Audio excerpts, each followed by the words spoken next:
Baik teman-teman, selamat datang kembali. Pada kesempatan kali ini saya akan membahas mengenai IPO-nya Goto ya, atau Gojek Tokopedia ya. Jadi saya sebutnya memang lafalannya harusnya sih Goto ya, karena Gojek dan Tokopedia ya. Tapi boleh saja lah kita sebut GoTo lah seperti itu ya. Jadi memang pagi-pagi saya mulai banyak pertanyaannya, pagi-pagi banget ya di grup ya. Pak Sunar, saham Goto kira-kira gimana itu, beli atau enggak gitu ya? Ikutan IPO-nya atau enggak seperti itu ya? Apakah kemahalan atau enggak? Harga wajarnya berapa seperti itu ya? Eh, Kira-kira kedepannya gimana, bisa naik atau enggak? Karena Bukalapak kan seperti kita ketahui sebelumnya ya, IPO dia hanya 1,5 hari lah ya dia naik, kemudian dia berangsur-angsur turun koreksi gitu ya. Sampai sekarang pun dia turunnya dalam banget ya untuk Bukalapak ya. Jadi kalau kita lihat harga Bukalapak per hari ini tanggal 15 Maret 2022 ya, penutupan hari ini ya, dia Bukalapak ditutup di harga 276. IPO-nya saja di harga 850 ya. Jadi apakah kita nggak perlu beli Pak Sunar? Karena ada yang bilang jangan beli saham IPO, resiko. Tapi ada juga yang bilang beli saham IPO biasanya kebanyakan arah atau kebanyakan cuan ya, seperti itu ya.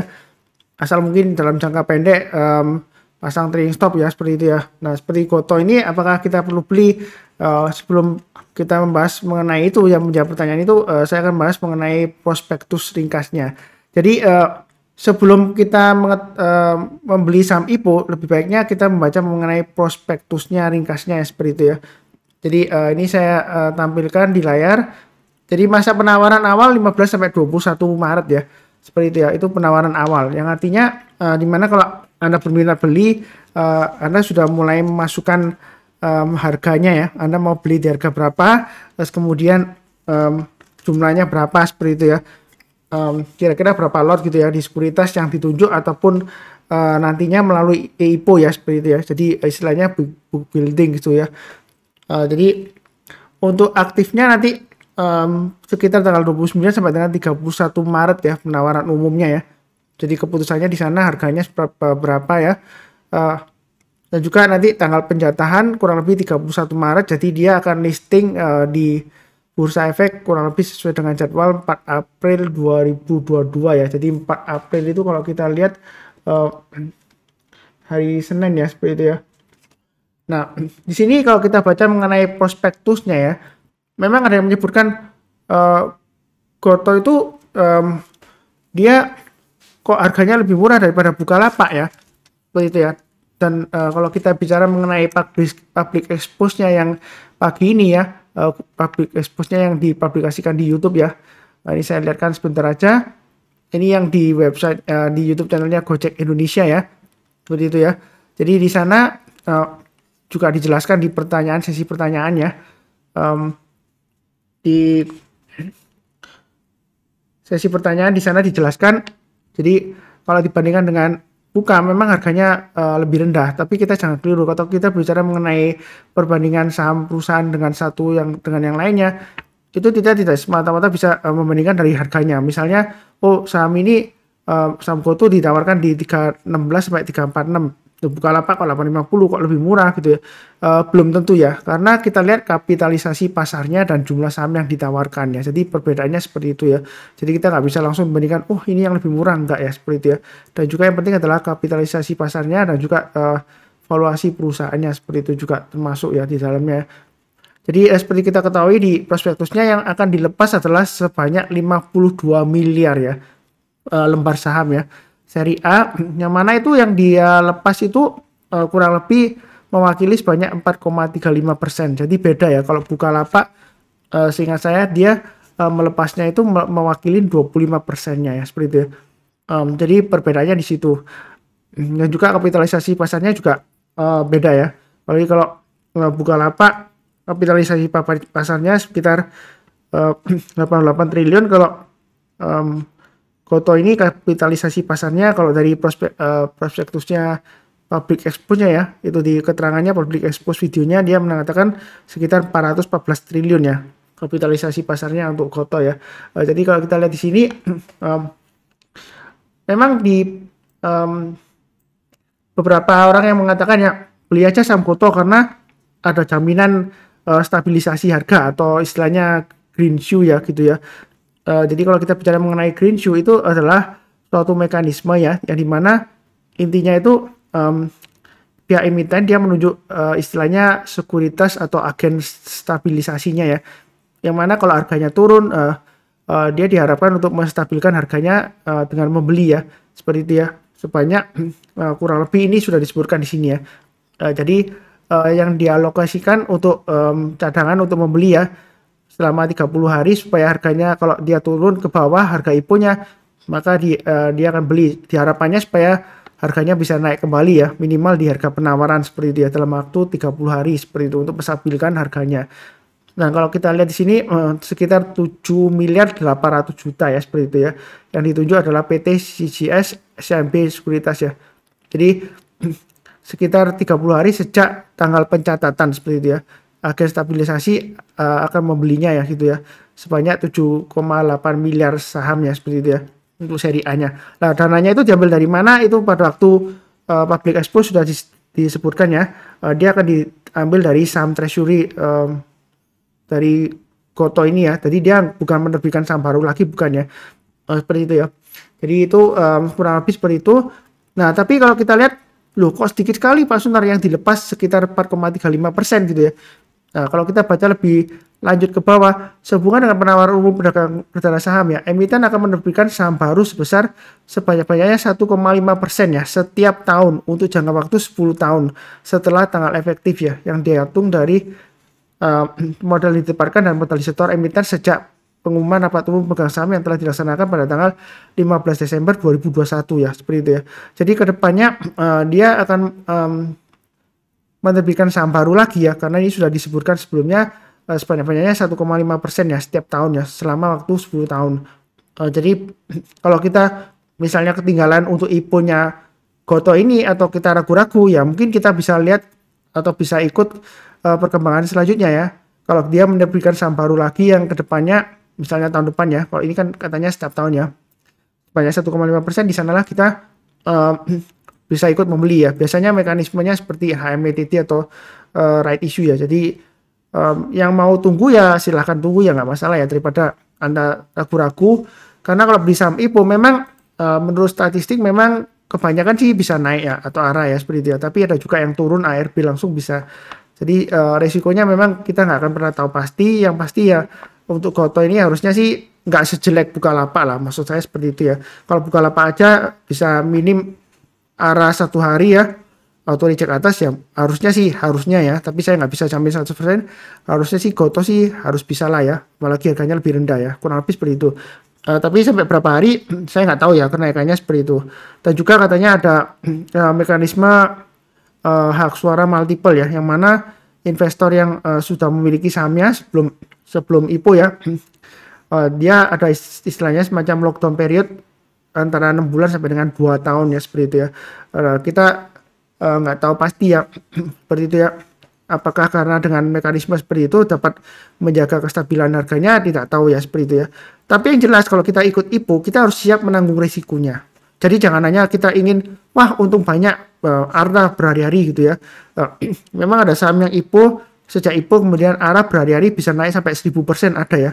Seperti contohnya ADMR sebelumnya ya. Jadi lebih dari 1000% waktu itu ya kenaikannya ya. Nah, apakah ini bisa naik lagi ya? Kita nggak akan pernah tahu pasti ya, seperti itu ya. Tapi mungkin kalau 1 hari ARA ya masih bisa lah. Menurut saya sih masih gitu ya. Kalau beberapa hari ya saya nggak tahu ya. Terus seperti itu. Kemudian di sini sudah disebutkan sebenarnya ya istilahnya di sini ya. Jadi investasi pada saham yang ditawarkan memiliki resiko yang tinggi. Emiten merupakan perusahaan inovatif dengan pertumbuhan yang tinggi. Dan sebagai akibatnya, emiten telah mencatatkan kerugian yang signifikan. Signifikan berarti luar biasa ya. Sejak didirikan, dan emiten mungkin tidak dapat mencapai atau mempertahankan profitabilitas di masa yang akan datang. Itu yang harus kita ketahui. Karena dia sifatnya adalah perusahaan inovatif dan perusahaan teknologi ya. Tapi seperti kita ketahui, seperti di Amerika ya, seperti Amazon itu harga sahamnya sudah nggak dihargai setinggi dulu ya waktu di masa kejayaannya ya, sudah mulai turun ya, seperti itu ya. Jadi kalau di Indonesia mungkin masih baru lah ya, masih hot lah ya, masih lumayan istilahnya diharapkan lah seperti itu ya. Tapi kita sih jangan terlalu agresif ya seperti itu ya. Disesuaikan dengan risiko profil masing-masing ya seperti itu ya. Mengenai hak suara itu sudah disampaikan di prospektusnya ya. Ada beberapa tipe pemegang saham yang hak suaranya lebih ya seperti itu ya. Tapi dia juga harus ada lock periodnya ya seperti itu. Kalau kita beli melalui IPO ya, seperti retail, seperti kita non institusi, itu nggak ada lock periodnya. Jadi kalau kita sudah dapat IPO-nya mau jual langsung, setahu saya sih nggak dilarang ya, karena nggak ada ketentuan untuk hold, itu nggak ada ya kalau di retail ya setahu saya. Karena kita jenisnya itu pemegang sahamnya beda ya seperti itu. Jadi kita nggak mematuhi aturan seperti itu. Kurang lebih secara singkatnya seperti itu ya. Tapi kalau detailnya saya nggak bahas ya di sini ya. Ini lengkapnya. Nanti linknya saya akan berikan di video deskripsi di bawah ini ya untuk prospektusnya supaya dibaca. Ini sekilas mengenai public expo ya, public expo-nya yang dia tayangkan online di YouTube channelnya Gojek Indonesia. Di public expo-nya ini kalau kita lihat ya, view-nya sih cuma 73.298 view ya. Memang kalau kita bicara mengenai investor saham di Indonesia ya, nggak sampai penduduk Indonesia paling ya sekitar berapa juta gitu ya. Dan kalau ini 74.000 ya 73 ribuan ya mungkin belum ada yang tahu atau yang belum ada yang banyak menonton gitu ya. Tapi kalau kita lihat di sini untuk pertumbuhannya dari GTV-nya atau istilahnya nilai transaksi brutonya ya di Tokopedia. Kalau kita lihat di sini ini perbandingan 2018, 2019 dan 2020 memang 2018 dan 2019 itu kenaikannya signifikan ya. Jadi 2020 ini dia memang terdampak dengan COVID-19 ya seperti itu ya. Tapi kalau kita lihat pertumbuhan pendapatan brutonya lumayan bagus lah. Walaupun ini sudah mulai melandai antara 2019 dan 2020. Pendapatan bruto itu beda dengan laba bersihnya ya. Karena pendapatan bruto itu berarti belum dipotongkan dengan biaya-biaya pengeluaran dan lain-lain ya seperti itu ya. Jadi jangan salah paham pendapatan bruto naik berarti perusahaan bagus. Belum tentu. Memang pendapatan bruto naik ini menjadi salah satu dalam tanda petik ya alasan kedepannya dia bagus perkembangannya karena dia masih naik besar gitu ya. Tapi kalau kita lihat ini di menit 1 jam 30 menit ya. Jadi ini 1 jam 30 menit. Nanti saya kasih linknya juga untuk public expo-nya ini ya. Di sana juga kalau kita lihat di berikutnya lagi ya. Di sini kurang lebih ini ya. Ini EBITDA-nya ya. Jadi earning before interest, tax, dan amortization ya. Depreciation dan amortization ya seperti itu ya. Jadi EBITDA ini kalau kita lihat memang ya pada saat menerangkan ya dia fokusnya di grafiknya ini naik. Tapi kalau kita lihat ini sebenarnya rugi ya. Jadi dia rugi bersih nih ya. EBITDA-nya dia masih minus ya seperti itu ya. Ini juga rugi bersih kelihatan jelas ya. Jadi EBITDA-nya dia rugi. Jadi kalau kita lihat di sini dia memang ruginya sudah mulai membaik ya seperti itu ya. Ya tapi kalau kita lihat sih ini rugi bersihnya ya kita lihat di sini yang terakhir pun untuk 2021 9 bulan ya. Itu dia masih rugi ya seperti itu ya. Ini rugi angkanya 12,3 triliun ya. Begitu. Saya nggak kebayang sih perusahaan ini kuat banget ya dia bisa menanggung rugi berapa persen ini ya. Kalau kita lihat ini 2019 dia ruginya sampai 24,2 triliun ya. Nah apakah dia mengecil ini ruginya apakah nanti setelah IPO langsung naik ke atas belum tentu ya seperti itu ya. Nggak ada jaminan seperti itu ya. Jadi ini rugi sebelum pajak penghasilannya seperti itu ya. Jadi kalau kita lihat seperti ini memang perusahaannya masih rugi ya. Nah perusahaan rugi kok boleh IPO di bursa ya nggak ada larangan ya seperti itu ya. Jadi selama dia masih mempunyai aset-aset jadi nggak ada larangan kalau dia rugi nggak boleh IPO nggak ya seperti itu ya. Kemudian mengenai lain-lainnya kalau ingin tahu mengenai hak suara multiple itu di menitnya 1 jam 57:29 ya. Itu pertanyaannya seperti itu tanya jawabnya. Terus untuk mengenai green shoe kalau lebih jelasnya waktu di public expo ini dijelaskan di menit 1 jam 59:36 detik ya. Jadi silakan ditonton sendiri. Tapi saya pada awal saya sudah sebutkan mengenai Greenshoe itu ya tadi ya, di prospektus ringkasnya tadi sudah kelihatan ya seperti itu ya. Jadi yang pertanyaannya seperti ini ya, kalau tadi kita kembali sebentar ya ke prospektusnya ya. Apakah dengan jaminan cadangan 7 miliar 800 juta ini, kalau misalnya dia turun di bawah harga IPO-nya ya, apakah mampu menaikkan harganya kembali ke harga IPO, yang mana IPO-nya itu 52 miliar ya seperti ya, 7,8 miliar untuk menahan 52 miliar seperti itu ya selama 30 hari terakhir. Nah, kita nggak akan pernah tahu pasti ya kedepannya seperti apa. Kalau kita lihat di emitennya Bukalapak ya, 1 bulan pertama ya setelah IPO itu dia sudah turun sebesar 18% ya, 18,34% ya. Nah, apakah ini bakalan menahan Pak Sunar ya? Kita nggak akan pernah tahu ya seperti apa ekspektasinya. Tapi yang jelas di sini IPO itu dia hanya semacam harapan ya. Jadi harapan kedepannya dia bakalan bagus ya seperti itu ya. Apalagi kalau kita trading ya, mungkin dalam 1 minggu pertama masih bisa untung lah ya, pasang trading stopnya seperti itu ya. Jadi selanjutnya ya saya nggak akan pernah tahu seperti apa marketnya, responnya apakah masih baik. Tapi kalau kita bandingkan dengan perusahaan Astra ya yang sudah lama berdiri ya, ini salah satu perusahaan favorit saya, dia kapitalisasi pasarnya sekitar 200 triliun. Bukalapak aja 88 triliun. Nah, ini untuk Goto ini sekitar 414 triliun. Walaupun disebutkan di public expose-nya ya. Jadi istilahnya buy one get three ya, karena ada 3 perusahaan di ekosistemnya Goto gitu ya. Senilainya 414 triliun. Apakah ini kapitalisasi pasarnya terlalu berlebihan? Memang kalau besar bukan berarti jelek ya, tapi bukan berarti dia kedepannya bagus juga ya. Apalagi ini startnya dia sudah rugi ya seperti itu ya. Nah, kurang lebih seperti itu. Kalau dari pemberitaan sih, ini sudah diberitakan ya di konten ya. Masih rugi 11,58 triliun kinerja keuangan Goto ya. Seperti itu ya. Kemudian ini harganya sekitar 316 sampai 346 ya, sesuai dengan tadi kurang lebih sama seperti itu. Jadi berita-beritanya di sini juga dibahas di investor.id ya. Pemegang sahamnya siapa aja nanti silakan baca sendiri atau di Google search ya seperti itu ya. Kemudian yang lain-lainnya sih menurut saya sih nggak banyak ya. Ada yang istilahnya saham gotong royong untuk mitra driver ya. Jadi ditawarkan untuk sahamnya, kalau yang nggak mau atau nggak punya rekening saham ya, nanti mekanismenya seperti apa, kalau nggak salah nanti akan dibagikan cash atau tunai seperti itu ya. Dan di sini juga disebutkan di sini ada lock up periodnya ya, 8 bulan ya. Jadi saham-saham yang dibagikan ke mitra itu ya, mitranya Gojek ya, seperti itu ya. Dan ini di CNBC juga menjelaskan ulang mengenai kenapa harganya di bawah harga IPO-nya Bukalapak ya. Tadi di public expose-nya juga sudah disebutkan bukan karena lebih murah, enggak ya, karena kita lihat dari kapitalisasi pasarnya dan jumlah saham yang dilepas ya seperti itu ya.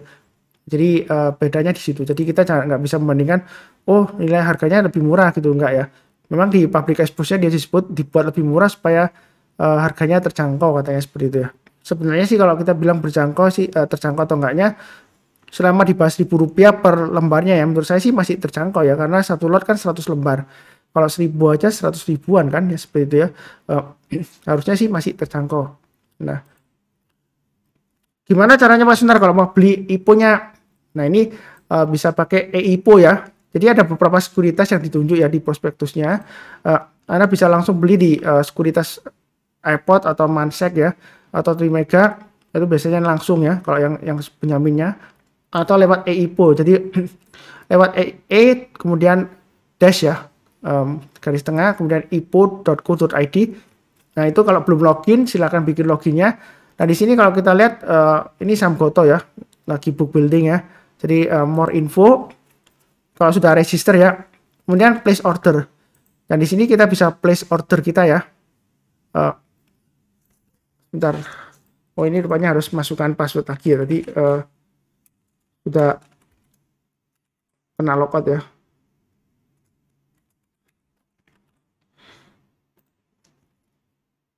Oh, sebentar, taksi.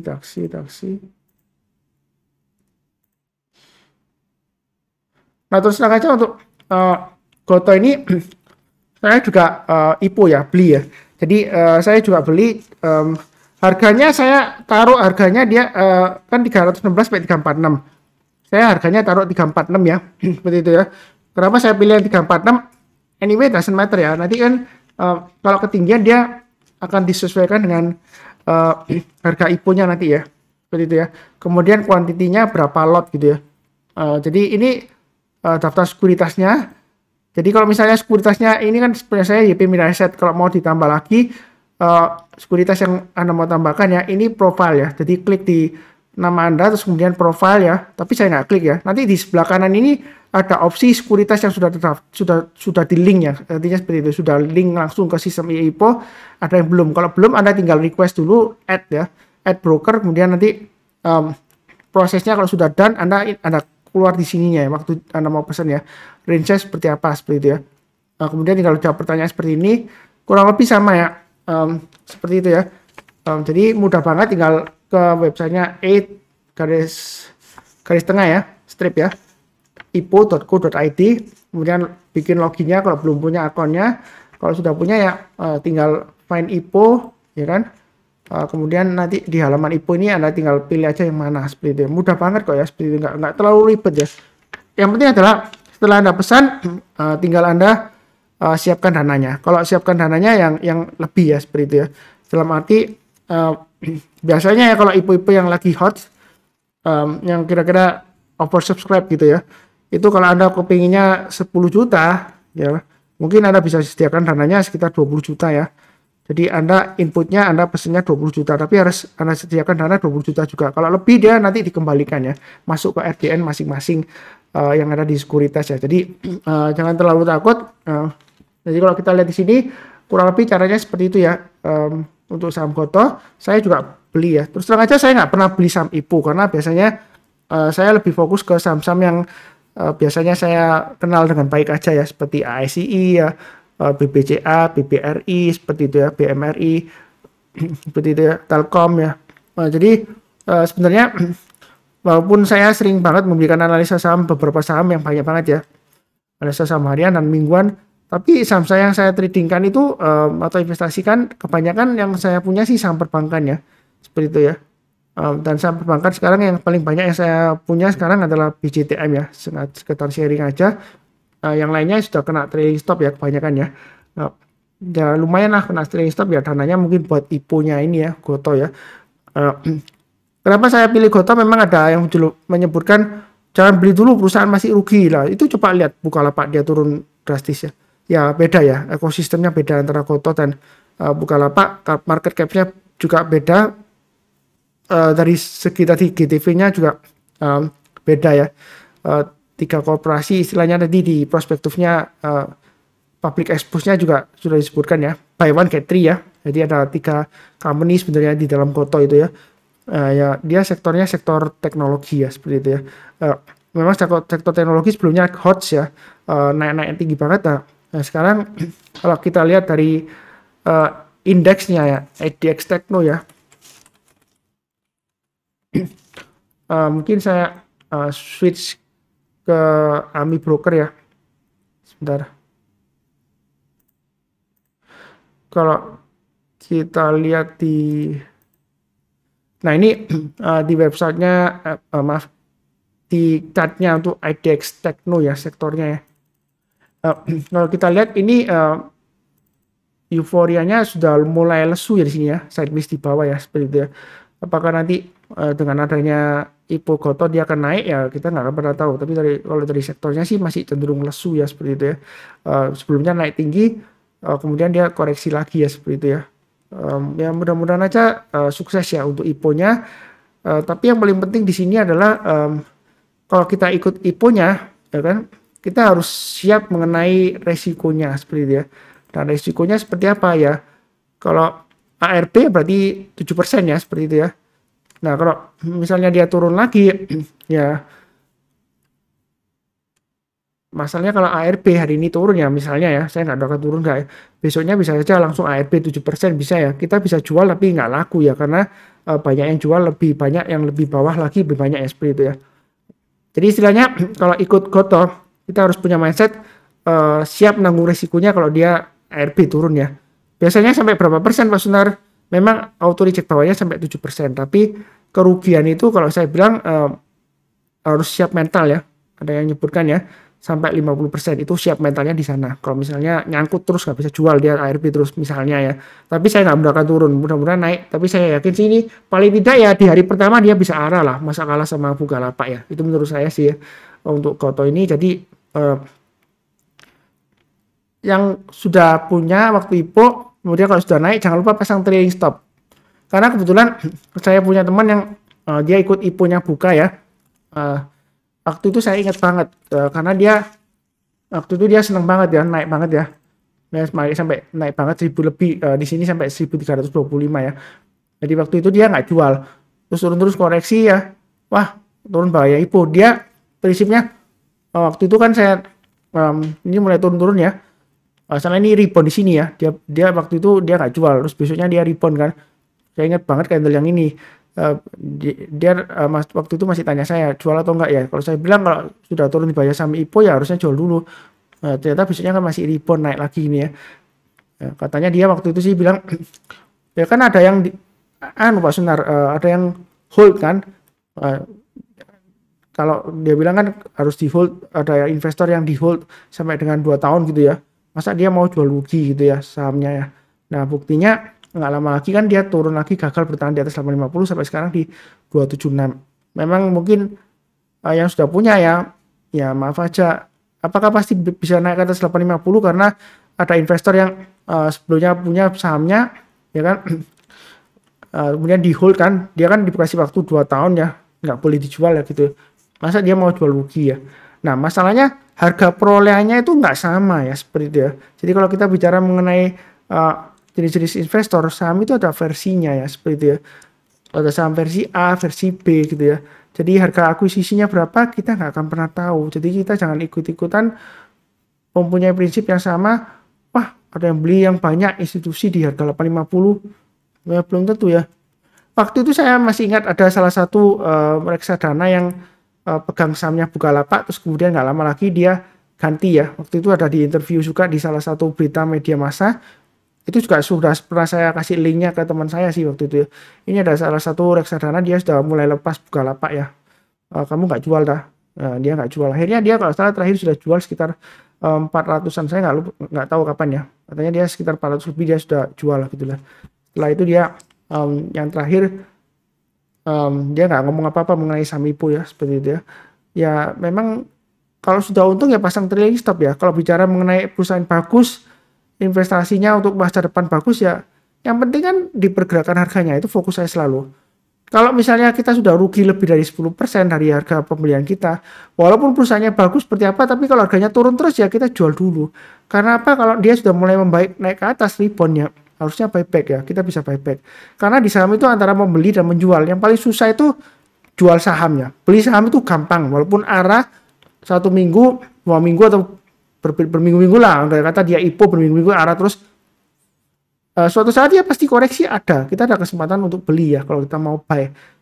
Nah kalau jual itu belum tentu kejual dengan harga yang kita mau. Kalau kita maunya profit paling enggak lah BEP di harga IPO-nya belum tentu dapat ya. Mungkin enggak sekarang, mungkin kalau pun dikasih sampai harga IPO-nya mungkin 5 tahun ke depan ya kita nggak akan pernah tahu. Tapi saya nggak mendoakan ya, mudah-mudahan aja yang nyangkut dibuka sih bisa kejual sahamnya.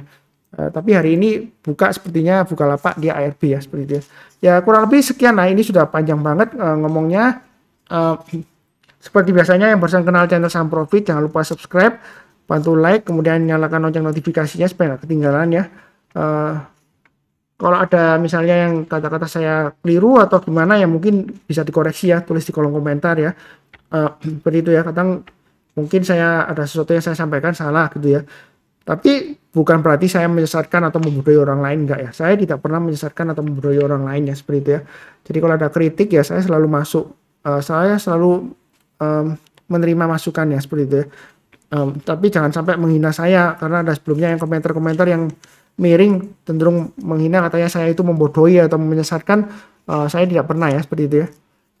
Jadi seperti biasanya saya doakan selalu ya. Yang penting adalah semuanya selalu sehat, itu doa saya. Kemudian damai selalu, baik dengan tetangga maupun dengan keluarga, dengan teman ya. Dan yang penting adalah sejahtera selalu. Saya yakin di tahun 2022 ini kita akan selalu diberkati ya, seperti itu. Jadi jangan terlalu takut. Yang penting adalah tetap sabar, fokus dan disiplin ya. Amin. Terima kasih banyak.